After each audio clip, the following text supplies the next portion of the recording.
Catriona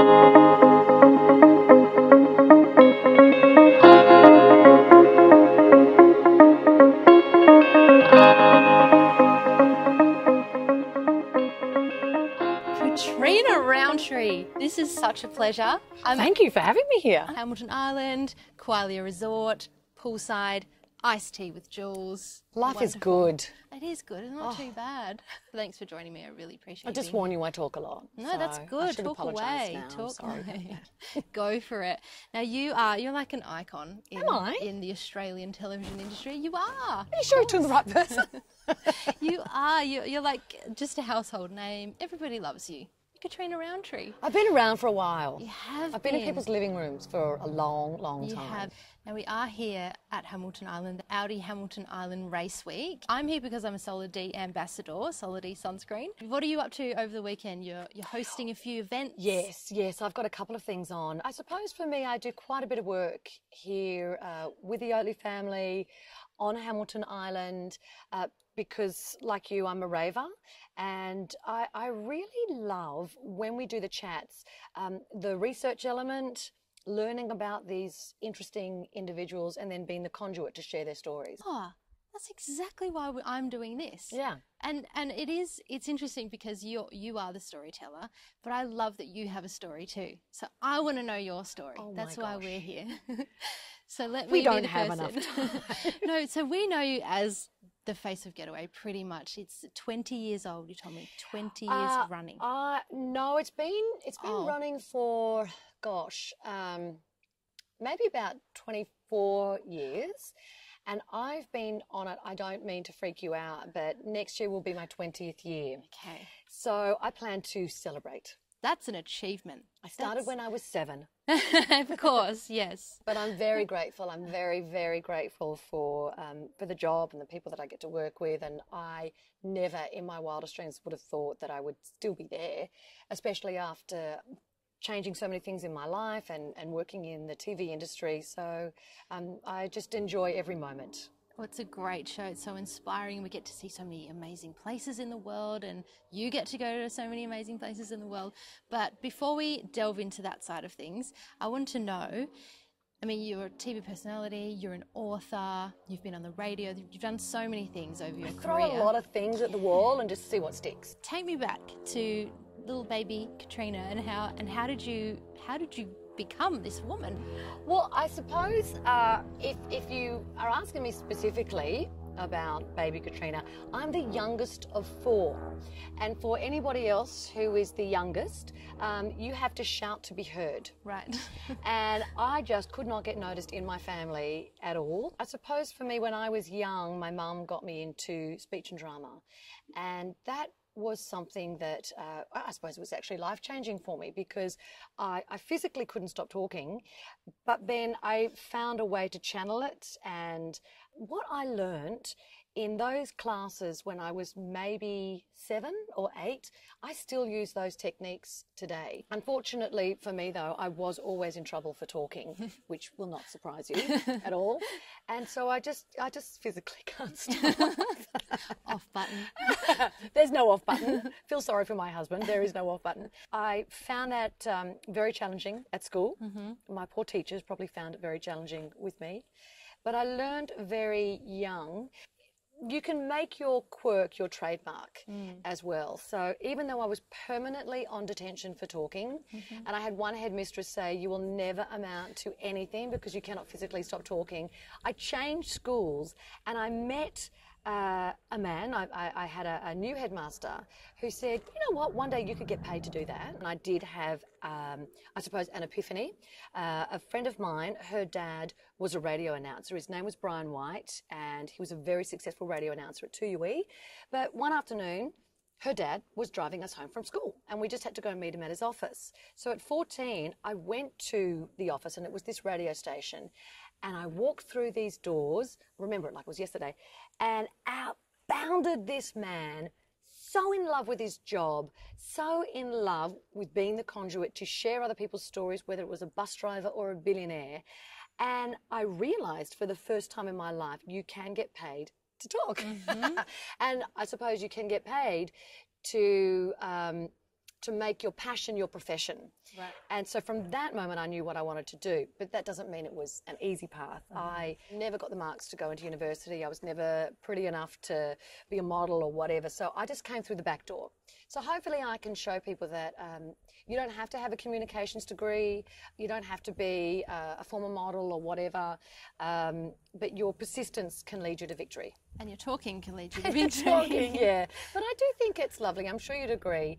And it's something that as mums, I think we really need to remember. You've really got to find that quirk. And each and every one of us are unique in our own beautiful ways. And some people will try to squash that quirk out of you, but hopefully you will be around people that encourage. Yeah, because I'm a big believer in that. I really am a big believer in just being who you are. That's it. No one else can do that, and you can't be anybody else. So you may as well just work with what you've got. And sometimes you learn it the hard way too. I think often we go through life wearing a mask, so to speak. I'm going to try and be this, I'm going to try and be that. Maybe I'm going to do what my parents want me to do. I'm going to speak the way I think I should sound. Yep. And it's not until you have the courage to take the mask off and just go, look, I'm just going to be the dag that I am. That's when the positive things start to flow. Yes, exactly. You started in radio then? Is that the direction that you went in first? I suppose actually my first job, when everybody went to Schoolies Week, you know Schoolies Week? Yes. I thought, well, I'm never going to get the marks to do communication. So when they're all off at Schoolies Week, by the law of averages, there'll be less people pounding the pavement for a job. So I never went there, and I just, my mum bought me a navy blue dress because I studied colour therapy. Oh, wow. Navy is power. And so Mum bought me the blue dress, and I went out there and I got myself a job at Business Review Weekly. Yes. And I realised everybody there had been to university, and I thought, oh, God, how can I progress? And I opened up the paper, and there was an ad about Macleay College, and it was a diploma course in journalism. And I thought, well, that's great. I'll do that. I don't need any university degree, or I don't need any HSC marks to do that. And that opened me up to all the different facets of journalism. I will admit, at the time, you know, lifestyle TV was only just beginning. No one was really that interested. Everybody wanted to do print. So I thought, well, I'll just join the short queue. It took me years. I'll just be honest, it took me years. And I met a girl. I was doing work experience at Channel 7 News, and I met a girl called Tara Brown. And she ended up getting the cadetship, and I suppose she saw something in me, and she said, you know what, try community radio. I found a local station, and I went up to the front door, and I knocked on the door, and I said, you need me. And I didn't know why they needed me, but I just went, you need me. And they went, actually, we do. And of course, community radio is a volunteer organisation, so yes, they really did need me. So I started off in radio, and for 3 years, every week I sent off my resume, and nobody ever called me back. And I eventually auditioned for a show called Wonderworld, and they took me on as a researcher. Right. And I was like, you'll rue the day. I'm meant to be hosting that show. But they took me on as a researcher. And became the best researcher that they could ever find. Oh, that was hard. That was a very, very hard job. Probably one of the hardest jobs I've ever had. And anyway, eventually they gave me a shot at being a reporter. And I organised to do a story on breakfast radio at my dream station, Triple J.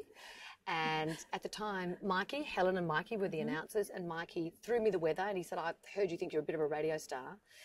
And in the 30 seconds I had to read the weather, the general manager of Triple J got in his car to go to work, and he turned on his radio, and there was I reading the weather like you have never heard the weather being read before in your life. It was Oscar-worthy. And the phone rang in the studio. The announcers were freaking out because they knew, oh God, that's the boss calling. Anyway, he called me and he said, be in my office in 1 hour. And I went into his office, and he opened up a drawer, and there was everything I had sent him for 3 years, and he had kept everything. And he said, I was just waiting for the right moment. You can start this weekend. Wow. So point being, you never know who's watching. You never know who is listening. So always be at your best. You just never know. That's incredible. I love that story. Serendipity. There you go, and here you are. And here I am. Now, let's talk about Getaway, which is just the ultimate travel show. You go here, there, and everywhere. But I want to know the real deal. Right, yes. So we see the fabulous Catriona with, you know, hair and makeup and an amazing destination. But what are some of the hard slogs? People are really surprised to learn I do everything myself. I wear all my own clothes. I do my own hair and makeup. I write my own pieces. There's only 4 of us in a crew, so I think people are almost disappointed by the lack of glamour. But I would never say anything bad about that job, because how could I not be grateful? And as I say, I never thought it would last for so long. And it's definitely evolved. It was 1 hour prime time. And then just as I had my second baby, and I thought, oh my God, I don't know. I mean, I know you know what I mean. I just don't know how I'm going to physically keep this up. I don't know how I can do this. I literally got a phone call saying the show's going to half an hour. Every weekend, we're going to keep you on as the main reporter, but you only have to travel half the amount of time. You know those days where you're like, I'm tired, you're jet lagged, or whatever it is, you know, and something's gone wrong just before you've gotten there, and then you have to be on. The worst situations for me, something that I can't escape, is every so often, once in a blue moon, I will actually get barley belly or altitude sickness. Right. I'm not immune to that. And I, from the moment I left school, I have never taken a day off work. I have never had a sick day, but I have had days where the cameraman will have to prop me up and I'll deliver my piece. Oh my goodness. And then I literally fall back. But they're the worst moments, I suppose. But I still just never had the day off. I've still powered through. Wow. Because I suppose the thing for me, I mentioned there's only 4 of us. Well, who's going to fill in? Wow. And that is why you're still doing what you do, because you're authentic and you're hardworking. Can we talk about being a working mother? Yes. It's hard. Yes, I've got a 3-year-old and a 1-year-old, so in the baby phase. Yes, and great to find. Yeah, it's fun. It's so much fun, but it's so much work. Yes. And trying to figure out how to do that and work as well is... There's no secret to it, and there's no secret to success. You just put one foot in front of the other. And you have a great support team, and you have to be really honest with everyone around you. I need your help. You have to talk to your partner and go, if I'm doing this job, I really need you to have my back. I need your support. I certainly have found you can have it all, but not all at the same time. I suppose, even though there are a lot of professional projects that I've missed out on, well, I've got 2 of the most divine little chubba chops on the planet, and I'm in love, and I live in a beautiful location. I do a job that I'm passionate about. So I think that's right. Yeah, you've got to be prepared to say no to some things. But, and it's hard. I mean, obviously for the greater good of your family and your partner and you as a unit. I believe that. I actually have to deliver a compliment though.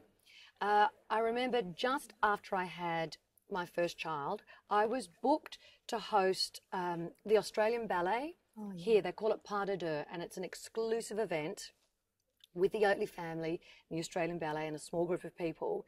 And they set the stage right there. Amazing. It's out of this world. It's out of this world. And they had booked me a year in advance. Of course, those poor people, they did not know that I would get pregnant. And I was like an elephant. I was pregnant for about 11 months. Gave birth to the biggest babies. Anyway, so I'm due to come up here. I just had a baby. And at Qualia, they don't allow children. So I said to Sandy Oatley, I said, I will not take it personally if you don't want to work with me. And because that's what you say. You just think, well, I'm okay with it. Go and you can ask somebody else. It's all right. I'm used to having to say no now. Yeah. And Sandy said to me, Catriona, we own the island. Bring the baby. That really set the tone for me. It really set the tone for me that that things take a different shape. Yeah.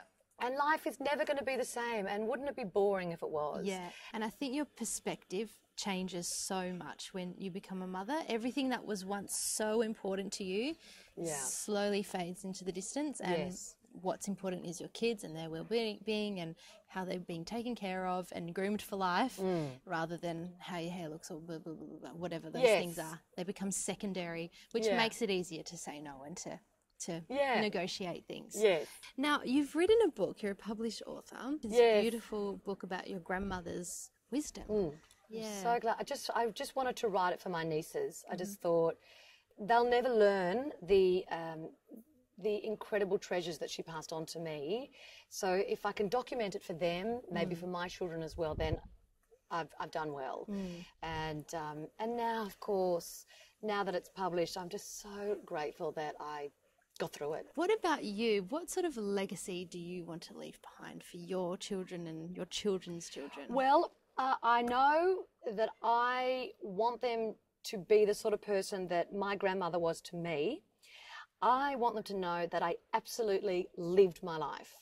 I want them to know that, you know, I made the most of every opportunity, that I went on all these adventures. Even before I had children, I knew that was the person that I wanted to be, that someone that just milked every last drop out of their life. Such a great answer. Catriona, this has been so nice.